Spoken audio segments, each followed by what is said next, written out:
Hey guys, this is Doug from the Danger Planet. I'm back with other Doug Hey guys. and Mr. Brandon. Oh, hey. And today we're going to do an artist spotlight featuring Doug Bowman.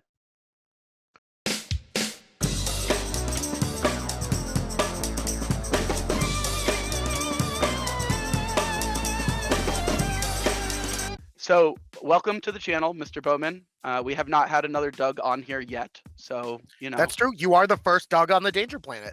Yeah. Wow. I think I'm the that's first right. Doug guest. He's definitely the Doug. best Doug. He's definitely the best painter Doug. And probably the better Malifaux player Doug, definitely. Welcome to the channel. We're really happy to have you. This is our second artist spotlight. So the artist spotlight series is something that I'm super passionate about. It's an opportunity for Danger Planet to bring in the different artistic personalities from the different tabletop systems that we really enjoy and that we spend a lot of time playing. If you're a fan of the channel or you watch the channel, you know that we do a lot of content analysis from a rules perspective. We are a very newly crowned Goonhammer official affiliate channel. Congratulations. Yeah, thank you. Sam had been writing for them for a really long time, but now we're an official affiliate channel. But we wanted to show off the other side of the hobby. And for me, it's really important, especially in the game systems that I love, like Malifaux and some other smaller game systems with really good personalities, that we can show the artistic side of these models and the personalities behind them. So that's the intention behind the Artist Spotlight series. And today we are lucky enough to have Mr. Doug Bowman joining us. Doug is a very prominent figure in the Malifaux community for a litany of reasons, and we will get into that. But I guess, just to start off, Doug, why don't you give us a very short introduction on yourself? And I guess the first question I have for you is, what's your background as an artist? How did you get into, being an artist? Because I know that you do a lot of different styles of art, not just necessarily miniature painting. So I'm really fascinated by, that particular question. So it's been a strange and winding road, honestly.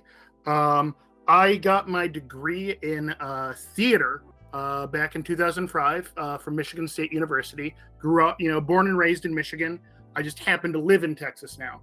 But so a lot of my early art background was in the performing arts side of things.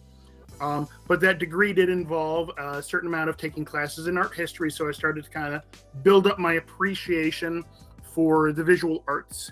And because it was a general theater degree, not just an acting degree, I also had to take classes in literally every position in the theater. I've done costume design, I've done stage managing. One thing that overlaps a lot with the hobby is set design, because building little miniatures of the sets is a big part of the set design process. That came through really strongly in a lot of the dioramas that I looked at and we're going to be showing. I have personally highlighted 3 of them where the design aesthetic of the diorama, that makes so much sense that that's your background because of how cool they look and how original they are. It's got that whole staging that, any miniature is a frozen moment in time. And when I was learning directing and set design stuff, that each moment on stage, you should be able to take a snapshot of it.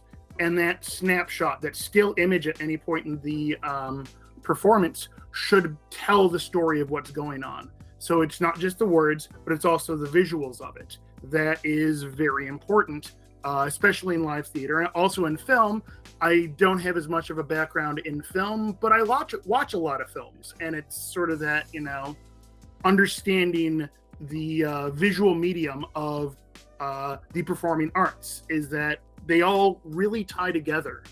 And that's something I really started to appreciate more. So I used to be a professional actor, worked as a professional actor in Chicago for a number of years, got married. Acting doesn't pay great. My wife's job pays significantly better, so we're in Houston now. I didn't know you were an actor. Yes, I was a professional actor for a while. you can hunt me down. It'll be harder to recognize me because at the time I didn't have all this beard and I still had hair. The hair just moved down. The hair, I like to joke, it retired south to Florida, and apparently my chin is Florida. It still looks great, my friend. Oh, thank you, thank you. But yeah, so moved down to Houston, and unfortunately, there's not a lot of acting in Houston. Plus, I put in years of work trying to build up that network up in Chicago, and it's exhausting to do, and so I didn't want to start again. And so then I ended up, I ran a GW store for a little while. Oh, me too. That's wild. What? Yeah, me too. I used to do the GW store thing. Yeah, I ran GW Copperwood for a little while, and that got me back into gaming after being out of it for a while. And I realized then, I need something more creatively rewarding. And I wanted to... I love tabletop games. I'm like, I want to design board games. That's what I want to do. But there is literally no board game design program anywhere in the country. I'm not sure if there's one anywhere in the world. Maybe Germany, but my German is only so good that, I can get by, but it's not good enough to take classes in, I suppose. And so I did the next best thing. I went and got a degree in video game design. So went back to the local community college, joined the video game design art program, and it was about 2016 when I did that, and then graduated in summer of 2019. But so during that program, because what makes a good video game can also apply to a tabletop game. Yeah, I mean it's a game design system. I think they're actually hyper similar to one another, because if you're designing a system for a tabletop game, it's very similar to designing a system for a video game. You just have to code the video game afterwards, Right. And you need to make, and honestly, writing rules is surprisingly similar to legal writing, actually. Yeah, I believe that. So that's, they talk about rules lawyers all the time. Well, yeah, it's because it has the rules for a game have to be laid out and codified much the way laws are, and contracts, etc., so that they are not, full of loopholes and other things. You know what just dawned on me? Sam is quite literally a rules lawyer, because he makes videos about rules and vocationally is a lawyer. Oh, I didn't know that. So categorically, he's a rules lawyer. He is the literal definition of a rules lawyer. Yeah, that's hilarious. Sorry, go ahead. While I was in the program there, I took extra classes in graphic design to help translate what's on the screen into physical product better. And a major part of the video game design art track is learning 3D modeling. And I found that it was something I had not played around with before, and I just found I had a knack for it. And that it clicked for me. My brain works in 3 dimensions. I've got a very good, spatial awareness of how things fit together and, how they're going to, spin around. I literally pick them up and spin them around in my mind, sort of thing. You know where that comes through the most of any of your pieces that I was looking at? That just comes through is the LED crystal terrain that was designed to be able to have LEDs input into it hyper functionally. Like that just like tracks to exactly what you're saying, because I can tell you, like I saw what you did. It was really cool. You designed the crystals, then you designed them hollow with a screw in the bottom to put LEDs in, and you designed it so that it's like you can do a bunch of those. And then I saw the table you made. And that's a perfect example, I think, of what you're talking about. Those things were so fucking cool. Oh, I'm glad you like those. I love having them on the table. And anytime they're on the table, they always get someone completely unrelated to the game come over. It's like, oh my gosh, this is so cool. It's a glowing crystal, of course it does. Glowing crystal. Where can I get those? I'm like, here's my card. Hey kid, you want some crystals? Yeah. But yeah, so doing the 3D sculpting there, then, translated into, getting into 3D printing. And that is, because God, it doesn't feel like I've only been doing the 3D printing stuff since 2019. It feels much longer than that. Just because, God, let's be honest, the last 2 years have been a decade. Yeah. Yeah. Tell me about it, brother. But so in the art there, I did a lot of animation stuff. So it was animation, it was 3D modeling, had to learn 2D stuff there. My 2D artwork is not as strong as my 3D, and that's something that I always like, oh yeah, I need to just get better at 2D artwork. And then I'm like, and now I'm getting back to all the other, 50 other projects. Do what you like, man. Do what you're passionate about. Don't let yourself be pressured into. Oh no, it's the I want to get better at 2D artwork. It's not the I need to get better at 2D artwork or I should get better. It's like I want to be better at this. But it's finding the time to sit down and getting the reps in. Honestly, any art, it's all about muscle memory. Yeah, and repetition. What software do you use for sculpture? I live in ZBrush. Yep, that makes sense. So I started in 3ds Max and then Maya, because those are two of the major 3D modeling softwares. Maya is really great for animation. You see lots of like professional productions using that. Like it's funny. I love to watch the special features of DVDs or whatever, and they're going through when it's the special effects bits there. Sometimes they'll show the early stages of some of the 3D animation for stuff, and I'm like, oh, that's Maya, or oh yeah, that's this thing, or what, they're using Blender. Yeah, I was about to say Blender, but then I was like, I don't think that makes too much sense. But Blender is very popular because it's free. Yeah. And there's a lot of people out there who, learned in Blender. Honestly, it's one of those things I've looked into picking up to if I needed to do a little bit more animation type stuff, because my student licenses for 3ds Max and for Maya have expired. And so if I want to do more 3D animation stuff, I need a tool I can use for that. And one thing that ZBrush doesn't do is animation. But so started Max, then Maya, and when I sat down in ZBrush the first time, now the interface for ZBrush is hot garbage. It is just a mess. Nothing is where you think it should be, because ZBrush does their own thing. But the actual process of sculpting in it felt like home. It just was very intuitive to me. Which is the opposite of most people that were in the program. Like, oh, I don't get this. This thing is not making sense. But it's like, oh no, I can take this thing and I can spin it around. It's like working with clay, but with undos. Yeah. I'd also, I think there's a lot to be said for working in a tool that you're very comfortable with, so you don't have to spend a lot of mental energy on concentrating on how to click the button to do the thing. Right. When I'm working in Photoshop, most of the time I have to think about it.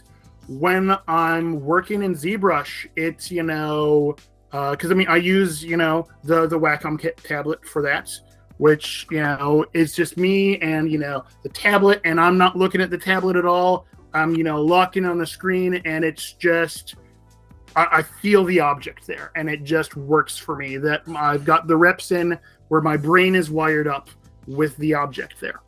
And that's a good feeling when you get to there. So talk to us a little bit about the painting competition track for you, because we have a lot of really cool dioramas that we're going to be putting on the screen so people can see it. So I saw that you had all these really cool different diorama ones. My favorite ones were the Black Joker shooting the Red Joker, the night fishing diorama, where he's in the boat on the resin, and then I really also liked Good Clean Fun, because that's just awesome. What's the story behind competition painting for you? How did you get into it? How did you get involved in it? Because some of those went as far back as 2015. Yeah, 2015. So all of those dioramas were part of the Iron Painter competition that Wyrd used to put on. They haven't done it in a couple of years. I really want them to bring it back, but ultimately so one of the issues with it is that there's always someone who gets a little bent out of shape on stuff because there's actually, prize money involved in that. And there is, judging and innately judging of art. I mean, when you make art, you're kind of putting a piece of yourself into it. And when you're being judged on it, it can feel very personal, even when it's not personal. When it's a competition, people can get bent out of shape. And so every year without fail, there's always a little bit of, oh, well, I don't agree with this. So, but that's neither here nor there. What Iron Painter was a multi-round painting competition that Wyrd used to put on, where they would get, over 100 painters, would sign up for this thing. And then what they would do is they'd give you a theme, and then you have 2 weeks to build something, paint it, and, put a photo together and upload it to the Iron Painter submission file there. And without fail, I almost always, submitted it about 30 minutes before the deadline. Because that just means you're making it perfect, man. Exactly. That just means you're making it perfect, Or at the end, taking the time to set up the collage of it very perfectly. Because since it's an online format, they can't pick up the model, move it around, look at it from all angles. I've got to take a picture of it from all of the different angles, present it properly, put those together in a thing. But yeah, so they give you the theme. Got 2 weeks to do it, and now this was a multi-round painting competition. The original way they did it, it was just straight head-to-head matchups. Winner stays, loser leaves. But they encouraged people to keep submitting entries every single round, even if you were eliminated. Now, when it was getting really, really big, something they did instead was first round, no one is eliminated. They would then seed you into gold tier, silver tier, and then bronze tier. If you lost, and so then second round onward, if you lost, it was a head-to-head matchup against someone else in the competition. You were encouraged to post work in progress shots. Because it was judged by judges, not by community vote, which I prefer judges opposed to community vote. Because the community vote can be a popularity contest. It can be a popularity contest. And also there's a critical eye that a professional judge has to things, where it's like, okay, yeah, that's getting the rule of cool, but the other person's blending over here is much more technically impressive. They did what is objectively a more boring model, but they did it so beautifully and cleanly that it counteracts the rule of cool. And that's why some of those things come into play. The guy who won the Slayer Sword this year, or this last year previous at the Golden Demon, literally the Slayer Sword, like the overall Slayer Sword, painted a single skink warrior. I saw that one, and it was the world's most perfect single skink warrior, but it speaks to what you're saying, where the people were able to pick up that single skink and look at it and be like, holy crikes, the blending and technical application of everything on this is literally perfect. And it was so perfect that it won the Slayer Sword against some of the world's best diorama conversions and other crazy shit, Yeah, big old custom made Imperial Knights and other things like that. Yeah, exactly. Yeah. But yeah, so the Iron Paint, so they give you get the matchup. If you lost, you got dropped to the next lower down bracket until if you got dropped down to bronze, and then if you lost in bronze, you were eliminated. But they still encouraged you to keep painting, and they actually had, prizes for, hey, anyone who submits something every single round, even after they're eliminated, they're eligible for a raffle that no one else is eligible for. So that was really cool. So first year I participated in that was 2015. That was before they had the tiering system, and I was eliminated in round 2. But I kept going with it because it was just really fun and challenging to take a prompt, see what models I had or that I could find, and paint them up, and then put something together in 2 weeks' time. Yeah. Do you have any? Not be destined for the tabletop. Yeah, and it's something you're making as a project. Do you have any if you had to pick one favorite process for one prompt and like tell us the story about building that diorama prompt, what would you pick? The funny thing is, it's actually the one that is not a diorama. So so it was in let's see, what year was that? That was 2018. The sometimes people would complain that's like, oh, items that are dioramas, always do better than items that are a single model. I'm like, well, of course, because a diorama tells a story, and it just gives you the opportunity. But people were like, oh, well, I'm going to paint these up and they're going to look awesome, and then I'll use them on the tabletop. And I always use it as a chance to grow as a painter, push myself without having to say, and I want this to look good to, put on the tabletop at a tournament or a local play or whatever. It was like, I'm literally just painting it for art's sake, which was very freeing from being someone who's like, okay, I got to, paint these to look good on the tabletop, or, oh, I got to complete this commission to this guy's specs so that it'll match the rest of his army or stuff like that. And so the one that honestly ended up being very formative for me was the Rock Never Dies bust. And what they did for that one is like, fine. Oh, I saw that one. That one was super cool. The old man with for that one was keep it simple, stupid. And they limited it to, all right, you all are complaining about single miniatures never doing well. So we're going to say that it has to be a single miniature on a 30 millimeter unbased base. That was the prompt for it. It was keep it simple, stupid. And so I'm like, okay. I had literally learned ZBrush like a week or two beforehand. And so I'm like, all right, I'm going to dive in, it wasn't a week or two beforehand. It was a month or two beforehand. Yeah, it was not like literally right then and there. But so I'm like, you know what? I'm going to make something. I'm going to sculpt it, and then I'm going to get it 3D printed. Now, this was before I ever had I had a 3D printer. I didn't have one. I thought that they were way too expensive for me to have, but I looked up how much it would cost to print something, about the size of a bust, and then, get it printed. And it's like, okay, it's, within the range of what I would normally spend on a diorama, so I'm going to do it. So I sculpted it, I got it printed, and then I painted it. And the feeling of holding something in my hands that was an idea in my head that I, put together in the computer and then came off of some magical machine, it was a magical feeling. And honestly, anytime I get a new sculpt off of a printer, it still feels that way. That feeling of like, oh man, I took this out of my skull and now I'm holding it in my hand. And so that ended up really pushing me towards, all right, doing more stuff geared towards 3D printing. It inspired me to get my own 3D printer.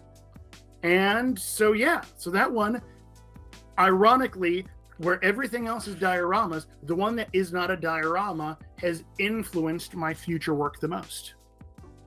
That's really cool, though. I mean, the ability to literally physically have in your hand effectively your first that's like your first sculpture project then, right? That was my first project that I ever had 3D printed. Yeah, that's cool. And now you do it, on the reg. I do it on the reg. I've got 6 3D printers now. Yeah, I guess that goes into kind of the next question I had for you, which is, given that you're kind of a multifaceted artist, right? You do painting, you do sculpture, you do 3D printing, you do a lot of different mediums. If you had to pick like a top 3 tools or products that you use in your everyday artistic life, like what are those? And the reason I ask is because every artist has a unique process, and every artist's process is a reflection of the type of art they make. So I'm always really curious when I talk to an artist, like, hey, what are the tools you're working with the most? And it could be, I guess, for you, it could be software, it might be a paintbrush, it might be a 3D printer. I have no idea what you're about to say. So I'm pretty interested. Now when it comes, and the tool set ends up being very different, when it comes to doing the printing side of the stuff there or the painting side there. That for the printing side, I live in ZBrush. I live and breathe ZBrush. I work in it on a daily basis. And then, obviously, the printer itself, I have. What model do you use, or what models do you have? So I've got 4 Ender 3 Pros. Those are FDM style printer. That's the extruded plastic. Those are better for large terrain projects. Just because most resin printers don't really have the build volume to have a really, really big piece in there.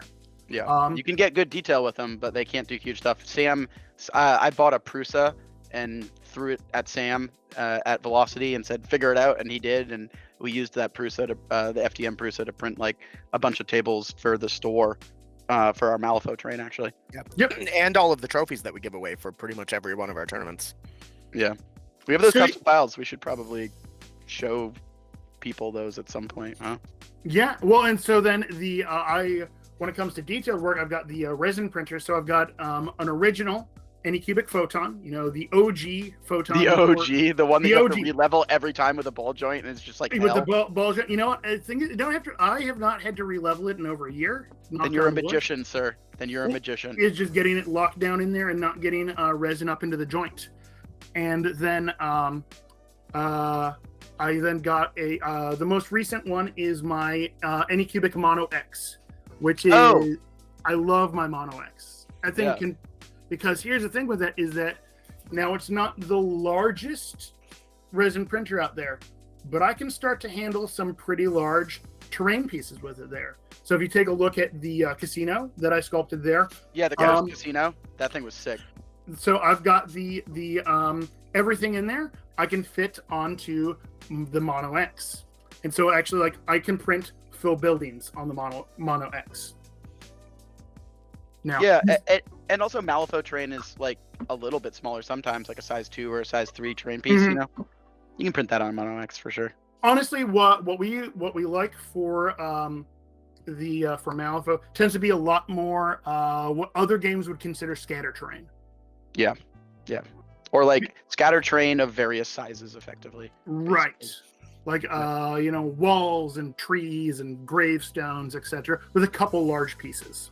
Now we know that you're part of the Texas meta, and the Texas meta has a lot of mouths to feed in terms of player base.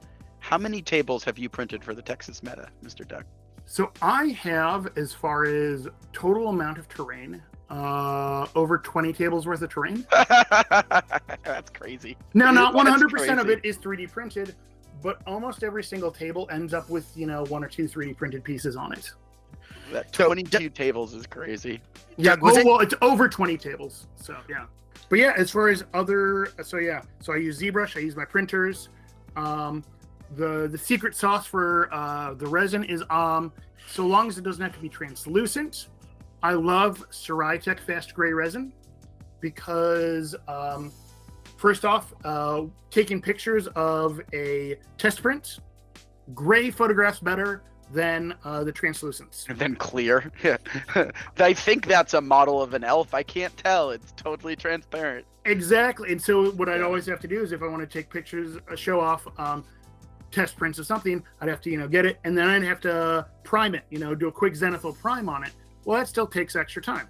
Yeah, and you have to clean the model and shit more. Yeah. The Ceratec gray photo is good. I know. Yes, it works great for that, and it's also got a little bit of flex to it, so it's more durable. That you can drop it, and it's not going to.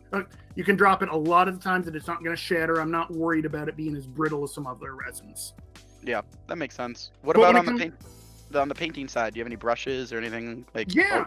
So on the painting side, one thing that really upped my painting game was when someone explained to me using medium to thin instead of using water to thin. It's paint is made up of, it's a simplification of it, but paint is made up of, pigments and medium. And just think of medium as clear paint. So if you take your paint and thin it with clear paint, you're just thinning it out without changing the physical properties of it. Because if you overwater paint, it'll, sometimes it'll get the surface tension thing going on. Yeah, it's all about what you're talking about is next level, like learning how to glaze things and gradients and like draw paints out by being like, all right, like whatever the binding agent for this pigment is, I'm just gonna add more of that binding agent and then draw it out, and then that's gonna allow me to create gradients of great glaze layers. I will admit that I am very, very lazy and don't do that with brushes, but I love doing airbrush glazing because it's so easy. So going towards glazes is kind of the style that I've gravitated towards over the past 2 years, in that I love to do a zenithal prime on things, because if you do a zenithal prime, it gives it a very natural looking light to it. That it's, assuming that, they're getting top down light, you're going to have, it gives you that natural gradation as you got, black from the bottom up, gray at a 45, white top down. And then if you just glaze over that, you're just really trying not to fuck up the shadows that are already there. Yeah, you have a map already kind of laid out for you of where you need to place the lights and the darks. Exactly. And so I using Lamy and Medium. Now, the other one that I started using recently is from Cuttlefish Colors, the Merlin's Magic Medium. I met that guy at Nova. He is awesome. Nicest fucking dude in the world. He's a paint streamer as well. That guy is awesome, and he let me use. So I was chilling at the painting desk because I couldn't play in the events because I had to work every morning from like 9 a.m. to like 11 or so for my real estate brokerage stuff. Gotcha. And so I would come in and check on the boys. Like it takes 10 minutes to check on the boys and see how they're all doing because there's 4 of them and they're playing a game. Yeah. And then I painting up all these Night Lord stuff for Horse Heresy, and I needed a super opaque red, and I was bemoaning it at the hobby table, and this guy just opens up a case and he's like, I gotcha, brother. And he like shows me this vial, and it's the Cuttlefish guy, and he's like, I make my own paints. Here's a really cool mega high pigment red that I'm testing out. Give that a go. And I like testing one out. You got to try the you were beta testing the paints there. Yeah, I guess. They're mental. I'm just sitting there like kind of drunk painting Night Lords at Nova, but I'm getting to beta test like product, and I use it and it's super good. And I'm like, where the hell did this come from? And he's like, I literally make my own paints, and it was that dude. And he's based in Illinois, I think Southern Illinois. Super nice guy. He paint streams as well as Cephalopod Studios. Okay, is that the name of the stream for him?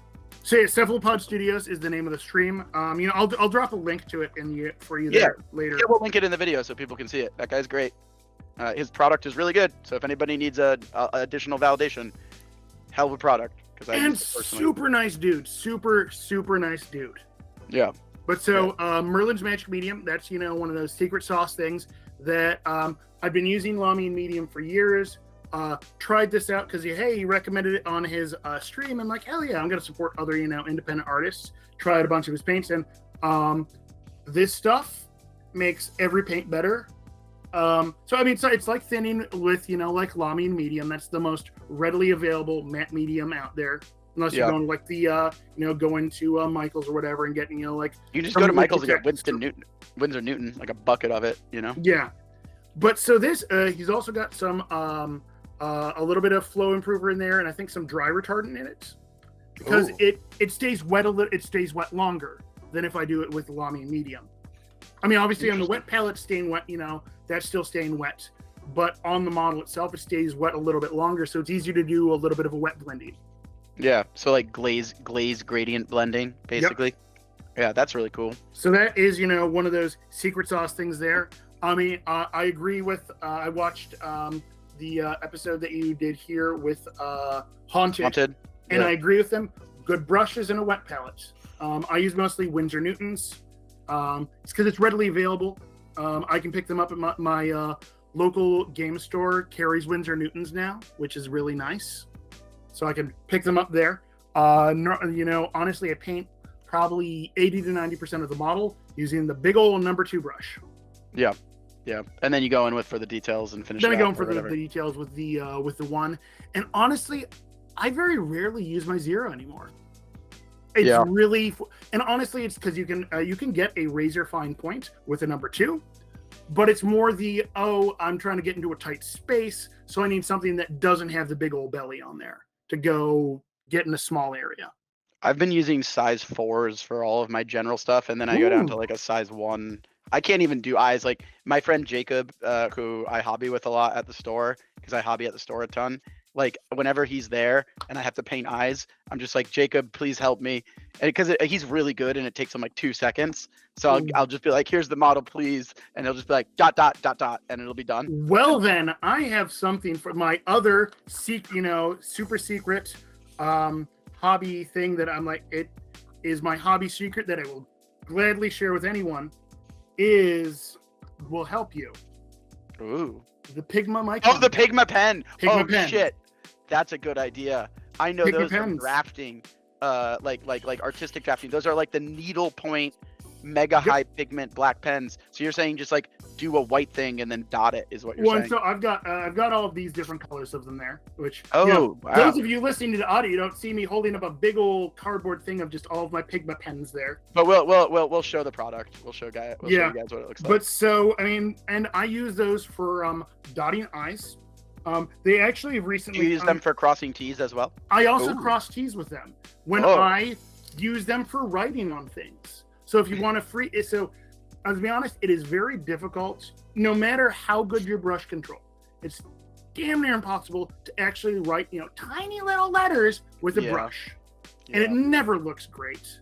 Yeah. Or it looks like way too big, and it's like on that tiny little model, it's like, massive writing. Exactly. And so it, doesn't work out. Or like if you're going and doing purity seals on the on like a Space Marine or whatever, that never looks like writing. It looks like, you put a couple dots of paint on there.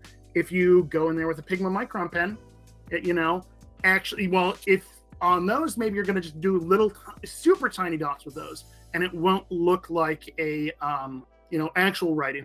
But you can go, if you look, I think in the photos I sent you there, on the Lucius that I did there, there is some writing on his base. There was a little newspaper article or like a wanted poster that he's got a cane sitting on. Or if you take a look at the arcane effigy that I've got there, all of the writing inside the little book that I have him based on, I did with a Pigma Micron pen. Yeah, it looks like I'm looking. I pulled it up. It looks like it's brush, because on the Lucius base, like it sort of smears and sort of blends, almost like it's ink.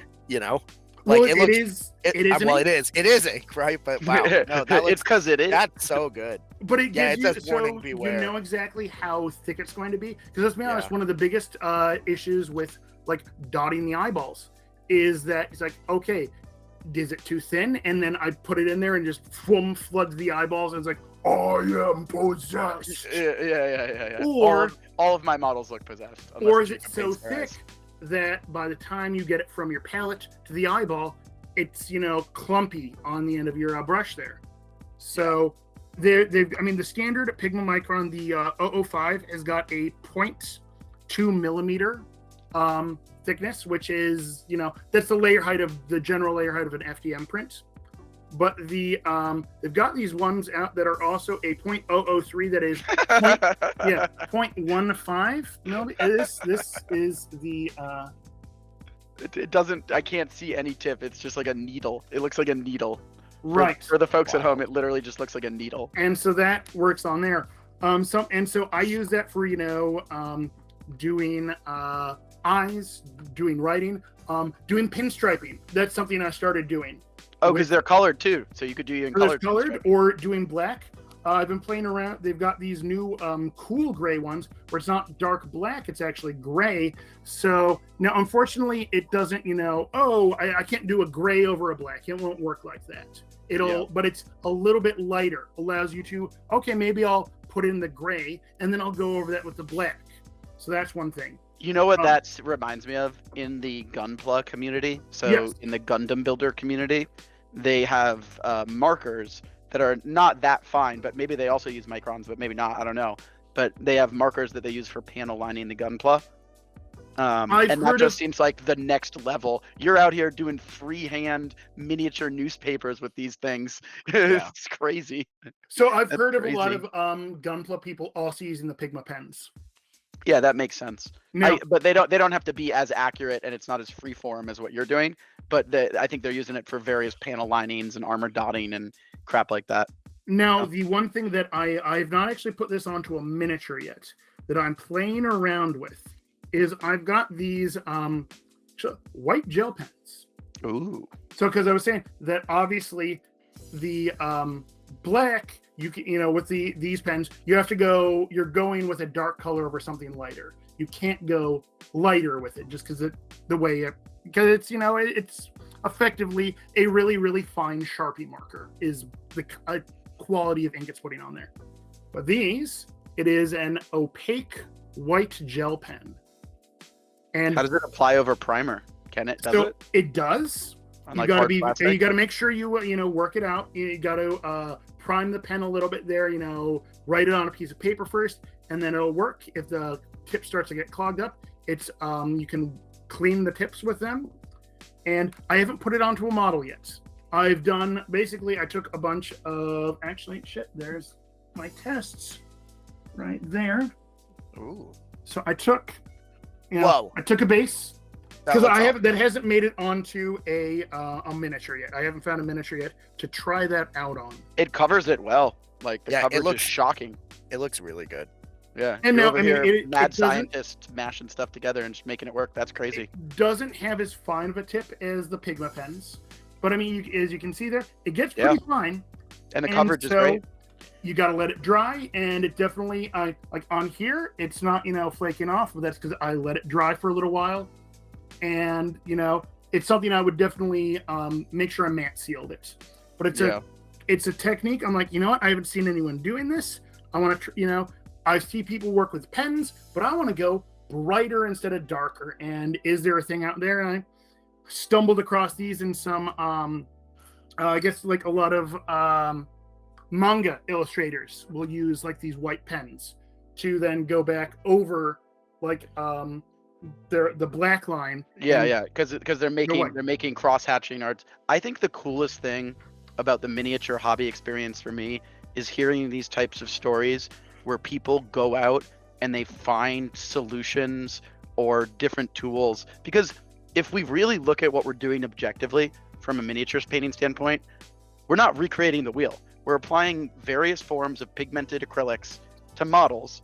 And now it's even getting to the point where people are using oil paints to paint models, or people are using, enamels to paint models or other stuff. And it's so far beyond the world of here is the Games Workshop paint line, please apply it to your models. You know what I mean? This is an important segue point. Oh. Mr. Doug, why don't you tell the people of the internet, because I'm sure they're dying to know, where they can find you, where they can find your crew, whatever you guys have going on for local stuff. This is an important part where we need you to just stand on the biggest soapbox you have, take the deepest breath, and just everything you got. Let the people know where they can find everything Doug Bowman related. Alrighty. So as far as finding me on the Instagrams, as it were, you can find me. I'm Top Doug Design on Instagram. I'm also terrible at social media. I got a whole bunch of photos that I need to post there that I just haven't gotten around to posting yet. But Top Doug Design on Instagram, so you can find me there. I post a lot of the pictures of my painted Malifaux miniatures. I also post pictures of my 3D printables. Anytime I come out with something new, I promote events that I do through there, and various Kickstarters for 3D printable stuff. I post through there as well, which that kind of sockets into my 3D printable studio / my business that is me is topdougdesign.com. And so that's got information on, hey, if you want commission painting done, if you want commission sculpting done, if you just want to buy some of the printable files, the STL files, they're not currently hosted on Top Dog Design, but I link to my mini hoarder shop because it takes a lot of back end work to get all that stuff set up there. And so I decided, hey, I'm gonna get a mini hoarder shop up and running, and while I work on the back end of the Shopify. So that is the plan for the future. Also, I will be having print on demands soon. But if you happen to see one of my designs that you want me to print, reach out to me through Instagram or on Facebook. Also, Top Doug Design on Facebook. I bet you can see a theme here now. So yeah, so Top Doug Design on Instagram. There's a pattern. Yeah, topdougdesign.com, Top Doug Design on Facebook. Well, the interesting story behind that is, so when I was doing my portfolio class, we had to have a personal portfolio page, and I couldn't find anything. We think there's a problem with Doug B's within the Malifaux community. No. Well, it turns out there is a Doug Bowman who used to be a designer for Google. So I could not do anything with Doug Bowman design or anything like that, because it just wouldn't work out. Or like Doug Bowman 3D. Well, there's a Doug Bowman who is a professor of 3D somewhere down in South Carolina. So I had to come up. So it took me literally like a month to find something that would work for my portfolio website, and thus Top Doug Design was born. And then little over a year ago, I took it from being a portfolio website to kind of being the forward-facing front for my business, my design and painting business stuff. And then you have, you're also super involved in the competitive Malifaux community in Texas. Yes. So do you want to plug a bunch of let the folks know what's going on in Texas with you guys, and there's stores and locals and bigger than locals? Oh, sure. Well, the other things, I do stream on Twitch. I've not been streaming on my personal channel as much lately, just because with Gen Con and Nova Open and all the things, my schedule's been all over the map. And I also am one of the paint streamers on the Play Wyrd channel. I stream on the 2nd and 4th Wednesdays of the month. So basically, if it's a Wednesday and Haunted isn't streaming, I'm streaming. If I'm not streaming, Haunted should be streaming. And so it's at 3 o'clock Eastern on the Play Wyrd channel. All right. So, Mr. Bowman, thank you for joining us. It was really cool to chat with you. You have a really diverse background of different artistic skills and styles that you bring to the table, which is just fascinating to hear wrapped into one flaky crust of a human being. So thank you for coming on. That was awesome. Hey, thanks for having me on. This was a blast. I love talking tabletop and art and that wonderful union of where art meets the tabletop. It brings me joy because it's artwork that is functional and fun. So everybody keep your eyes peeled for more artistic content. We have some more stuff coming up where Doug will be on the channel, featuring more of his 3D sculpting stuff. So we're not going to spoil too much, but that'll be a fun episode coming up to look forward to. Keep an eye on the Texas meta in general. It's filled with a ton of good players, and a lot of cool stuff is happening. When we were at the Masters Invitational, it was maybe a third of guys from Texas, and they were all really good players. 8 of us. It was crazy to see that many high-level players come from one local meta. I was shocked, quite honestly, because on our end, Brandon and I have done a lot of building from the ground up for our community, and it's great. But to see that density of high-level players is crazy. Yeah, I know they did the same thing at Adepticon. It's wild. Every major tournament. If you ever, and we did it at Gen Con too. Well, thank you for coming on. At the end of the day, we're going to do a bunch more of this stuff. You're going to see more of Doug Bowman. See you next time on the planet, everybody. Woo. Ba-boom.